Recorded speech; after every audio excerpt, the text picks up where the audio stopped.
May tinira nga ako dito guys na pangsahog natin sa pansit Mickey at pang toppings na rin siya sa ibabaw. Sa dami ko nga niluto ay ito nga lang yung aking naalalang videohan. Medyo matubig nga pag nagluluto tayo ng Mickey kasi mabilis niyang ma-absorb yung kanyang sabaw. Sa large bilao nga na pa-order ko sa Mickey ay gumagamit ako ng 2 kilo na noodles. At ito nga ang kanyang itsura pag naluto na siya. May natapos na rin pala ako dito. Meron tayong carbonara, steam cake, and then yung ating large na spaghetti. Kita nyo naman, oh, talagang punong-puno siya yung bawat serve.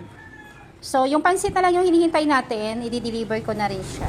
Order pala to ng aking kaibigan na kapitbahay ko na rin dati doon sa may Pasong Tamo sa Quezon City. At ngayon nga ay birthday daw ng kanyang nanay kaya gusto niyang sorpresahin. At sino ba namang hindi maso-surprise dahil sa dami ng handa niya sa birthday? Tapos na yung ating pa-order. Meron tayong large na pansit canton. Ito yung pansit Mickey para dito sa amin. And then steam cake, small dilao na carbonara, at large dilao na spaghetti. Thank you so much po sa nag-order. At nandito na nga ako para i-deliver yung order sa akin ng anak ni Nay Elma. At kita nyo naman kung gaano siya kasaya. Napakalaki ng kanyang ngiti dahil talaga na surprise nga daw siya.